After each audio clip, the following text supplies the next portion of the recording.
بسم الله الرحمن الرحيم. الحمد لله رب العالمين حمدا يوافي نعمه ويكافئ مزيدا. يا ربنا لك الحمد كما ينبغي لجلال وجهك وعظيم سلطانك.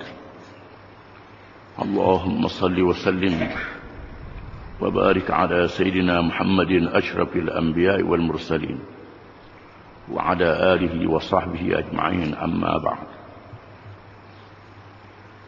عن أبي هريرة رضي الله عنه عن النبي صلى الله عليه وسلم قال: اجتنبوا السبع الموبقات. قالوا: يا رسول الله وما هن؟ قال: الشرك بالله والسحر وقتل النفس التي حرم الله إلا بالحق وأكل الربا وأكل مال اليتيم والتولي يوم الزحف وقذف المحصنات المؤمنات الغافلات. رواه البخاري. Maksudnya dari Abi Hurairah radhiyallahu anhu, dari Nabi sallallahu alaihi wasallam, sabdanya, jauhlah kamu daripada 7 dosa yang besar yang membinasakan. Lalu mereka bertanya, wahai Rasulullah, apakah dia? Sabda Rasulullah sallallahu alaihi wasallam, yaitulah syirik terhadap Allah, sihir, membunuh nyawa yang diharamkan oleh Allah melainkan dengan sebenar, memakan riba, memakan harta anak yatim, berpaling melarikan diri ketika menghadapi musuh di medan perang, dan menuduh perempuan yang beriman yang tidak bersalah dengan tuduhan zina. Di sini diberi amaran oleh Nabi SAW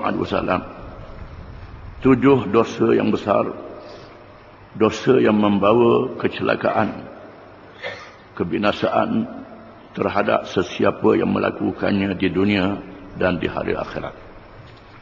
Yang diberi amaran keras oleh Allah Subhanahu wa taala di dalam Quran, di dalam hadis Nabi sallallahu alaihi wasallam, ada di antaranya yang dikenakan hukuman qisas, hukuman hudud, dan hukuman ta'zir yang keras. Apabila para sahabat bertanya apakah dia dosa besar itu, maka disenaraikan oleh Rasulullah sallallahu alaihi wasallam. Yang pertama ialah syirik terhadap Allah, yakni menyekutukan Allah dengan sesuatu yang lain, pada zatnya, pada sifatnya, pada perbuatannya. Iaitulah melantik Tuhan-Tuhan yang lain daripada Allah untuk diibadatkan kepadanya, ataupun memakai hukum syariat yang lain daripada syariat Allah dan menganggap hukum itu lebih baik pada hukum Allah ataupun setara dengan hukum Allah Subhanahu wa taala. Para ulama membahagikan syirik kepada 2 bahagian. Yang pertama syirik khafi, syirik jali, iaitu syirik yang nyata. Yang kedua syirik khafi, syirik yang tersembunyi, ataupun syirik akbar dan syirik asghar, syirik yang besar dan syirik yang kecil. Syirik yang nyata ataupun syirik besar ialah melantik Tuhan yang lain daripada Allah pada zatnya untuk disembah dan ibadatkan kepadanya, seperti menyembah berhala, menyembah manusia, menganggap manusia itu macam Tuhan, menyembah jin dan lain-lain, sama ada makhluk yang nyata, makhluk yang gaib. Termasuklah juga menyembah malaikat, walaupun malaikat tidak ada kena-mengena dengan mereka. Termasuk dalam syirik, menyebabkan seseorang itu jadi kafir. Termasuklah juga syirik ialah mengadakan undang-undang yang lain pada undang-undang Allah Ta'ala, menganggap undang-undang itu sama dengan undang-undang Allah Ta'ala, serupa macam undang-undang Allah Ta'ala, seperti mereka yang meninggalkan hukum qisas, hukum hudud, dan menganggap undang-undang rekaan manusia lebih baik ataupun lebih adil setara dengan hukum Allah Ta'ala. Si mana syirik ini menjadi kafir, keluar daripada agama Islam. Yang disebut oleh Allah Ta'ala, Inna Allah la yaghfiru an yushraka bih wa yaghfiru ma duna dzalika liman yasha. Sesungguhnya Allah tidak mengampun dosa orang yang syirik, yang menyekutukan Allah dengan sesuatu yang lain, dan Allah Ta'ala mengampun dosa yang lain daripada itu. Yang kedua syirik asghar atau syirik khafi, yang tersembunyi, iaitulah mengerjakan ibadah riak dengan riak, menunjuk-nunjuk kepada orang, bukan kerana Allah Ta'ala, kerana bermegah, kerana berbangga diri, bukan kerana Allah Ta'ala. Di mana syirik ini tidak menjadi kafir, tetapi boleh menghapuskan pahala amalan. Pahala amalan dihapus, amalan soleh yang dibuat menjadi sia-sia sahaja, tak diterima oleh Allah Ta'ala. Walaupun mengikut hukum zahirnya dia telah mengerjakan amalan itu, tetapi pahalanya ditolak oleh Allah Subhanahu Wa Ta'ala. Yang kedua, dosa besar ialah sihir. Sihir sama ada menyihir orang supaya sakit, supaya berpisah di antara suami dan isteri, supaya benci di antara satu sama lain, ataupun supaya kasih secara buta tuli tak tahu apa, sehingga jadi bodoh, termasuk dalam sihir. Ataupun melakukan sesuatu yang menakjubkan, yang mengherankan untuk menipu orang, yang disebut dengan silap mata. Ini termasuk dalam sihir yang setengah ulama mengatakan menjadi kafir. Orang yang beramal dengan ilmu sihir, yang menggunakan sihir, jadi kafir. Iaitulah Imam Mazhab Hanbali. Syafi'i mengatakan jadi dosa besar selagi dia tidak menghalalkan sihir itu. Dan dalam Islam ada hukum, iaitulah undang-undang yang dikenakan ke atas orang yang beramal dengan ilmu sihir. Ada undang-undang dia yang menggunakan sihir. Kalau mati orang dihukum bunuh, dibicarakan di mahkamah. Tetapi dalam mahkamah rekaan manusia ni tidak ada hukum yang berkait dengan sihir. Dalam mahkamah Islam ada. Allah Ta'ala sebut dalam Quran, wa ma kafara Sulaiman walakinna asyayatin kafaru yu'allimuna an-nasa as-sihr wa ma unzila 'ala al-malakaini bi Babil Harut wa Marut wa ma yu'allimani min ahadin hatta yaqula innama nahnu fitnatun fala takfur fayata'allamuna minhuma ma yufarriquna bihi bainal mar'i wa zawjihi wa ma hum bidarrina bihi min ahadin illa bi'idznillah wa yata'allamuna ma yadhurruhum wa la yanfa'uhum, hingga akhir ayat. Apa yang ayat itulah syaitan yang mengajar ilmu sihir. Ilmu sihir ini daripada syaitan yang mengajar kepada manusia di zaman Nabi Sulaiman alaihi salam. Setelah Nabi Sulaiman wafat, Nabi Sulaiman meninggal dunia, di mana iblis dan syaitan telah menipu manusia, mengatakan inilah ilmu Nabi Sulaiman. Nabi Sulaiman ini sihir, dengan sebab itulah jin, syaitan takut pada dia. Binatang ikut arahan dia. Burung terbang di udara pun ikut dia. Padahal itu mukjizat Nabi Sulaiman, bukannya sihir. Berbeza di antara mukjizat dengan sihir. Mukjizat perkara yang luar biasa yang diberi oleh Allah kepada orang yang dilantik menjadi nabi dan rasul, itu mukjizat. Karamah ialah perkara luar biasa yang diberi oleh Allah kepada wali-walinya, orang yang saleh. Allah Ta'ala nak tolong dia, nak bela dia, berlaku perkara luar biasa. Bukan dia nak tunjuk ke orang, berlaku semena-mena. Itu karamah, ma'unah, pertolongan Allah. Orang yang terdesak Allah Ta'ala tolong dengan cara luar biasa. Mereka yang jatuh dalam air, di lautan, tak tahu berenang, Allah Ta'ala selamat dengan cara luar biasa. Itu bukan sihir. Sihir ini ialah ilmu yang diamalkan oleh mereka yang jahat untuk merosakkan orang, mematikan orang. Ada ulama mengatakan kafir. Wa ma kafara Sulaimanu walakinna asyayatin kafaru yu'allimuna an-nasa as-sihr. Nabi Sulaiman tidak kafir. Yang kafir syaitan, kerana mengajar manusia dengan ilmu sihir. Ayat ini mengatakan kafir, zahir ayat ini. Tapi Imam Syafi'i mengatakan bila dia menghalalkan sihir barulah jadi kafir. Kalau tak menghalalkan, dosa besar. Dosa besar ni tak boleh buat main-main. Termasuk dosa yang dibakar dengan keras dalam neraka pada hari kiamat kelak. Walaupun sihir itu menggunakan ayat Quran. Guna ayat Quran. Ada juga sihir guna ayat Quran. Menyalahgunakan ayat Quran untuk sihir.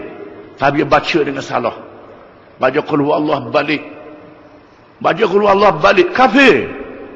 Jangan buat main-main. Ilmu pelik pada orang. Jadi kafir. Kerana mempermainkan ayat Quran. Kalau dia jahil jadi dosa besar. Tidak boleh. ataupun menggunakan darah haid dan darah nifas, tulis ayat Quran, kemudiannya puja, ini sihir. Jadi kafir kerana tulis ayat Quran dengan najis. Jadi kafir dengan sebab mereka yang beramal dengannya kerana menghina ayat-ayat Allah Subhanahu Wa Taala.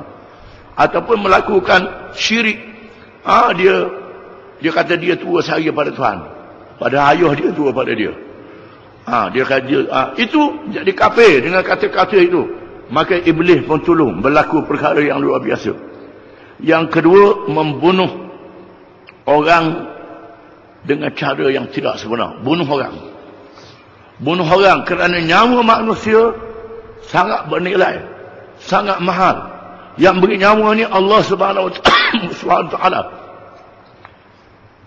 Hadis lain tak boleh buat nyawa. Nyawa ni daripada Allah Taala sangat besar. Mereka yang membunuh orang disebut dalam Quran. Allah Taala nyatakan kepada kaum Bani Israel, annahu man qatala nafsan bighairi nafsin faka'annama qatala an-nasa jami'a wa man ahyaha faka'annama ahya an-nasa jami'a. Allah Taala nyatakan kaum Bani Israel, sesiapa yang membunuh satu nyawa, seolah-olah dia membunuh nyawa seluruhnya. Sesiapa yang menyelamatkan satu nyawa, seolah-olah dia menyelamatkan nyawa seluruhnya. Bila dia bunuh seorang, dia bunuh anak yang lahir daripadanya, cucu cici yang lahir daripadanya, zuriat yang lahir daripadanya. Di antara zuriat ini ada yang beribadat pada Allah Ta'ala, ada yang berjihad fisabilillah, yang mengerjakan amal yang saleh. Dengan sebab dia bunuh, tak jadi mereka yang baik yang nak dilahirkan oleh Allah Ta'ala. Dengan sebab itu, bunuh orang dosa yang sangat besar. Kecuali dengan hak yang sebenar, kerana dia murtad, keluar daripada agama Islam. Setelah dia beri amaran, puas hati beri amaran, dia murtad juga, maka dijatuhkan hukuman bunuh. Itu sabit dengan hadis Nabi SAW. Ataupun hukuman qisas, kerana dia bunuh orang, maka dibunuh balas, kecuali kerana keluarga ataupun wali dia mengampunkan, ditukar dengan diat, ataupun diat tu dimaafkan juga. Itu hak keluarga dalam perkara ini. Ataupun mereka yang sudah berkahwin, yang berzina, sabit dengan 4 orang saksi atau iqrar yang nyata.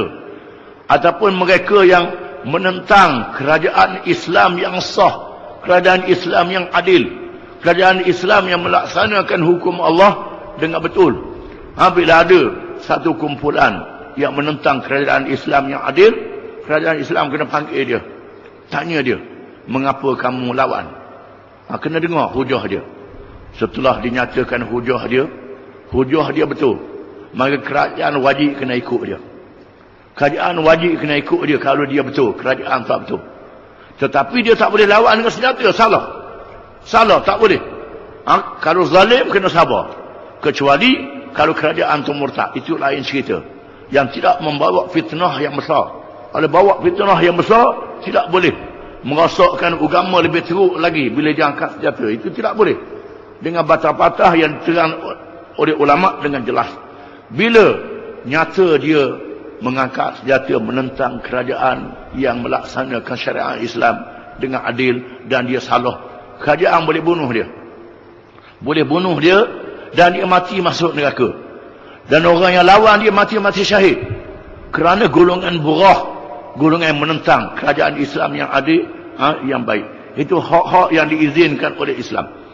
Ataupun yang membatalkan hukum Islam, yang halal dia kata haram, haram dia kata halal, jadi murtad. Macam saya Bakar memerangi orang murtad, termasuk yang murtad itu yang mengatakan zakat tidak wajib. Kemudian memakan riba. Riba ni ada 2 jenis, riba nasa' dan riba al-fadl. Riba nasa' ialah dihadkan, beri hutang pada orang, dihadkan dalam masa setahun ke berapa bulan ke, kena bayar sekian-sekian peratus. Lebih yang ditetapkan mengikut masa yang ditetapkan. Ini riba nasa'. Riba nasa' iaitulah riba menindas manusia. Beri pinjam 100,000, bayar sampai 200,000.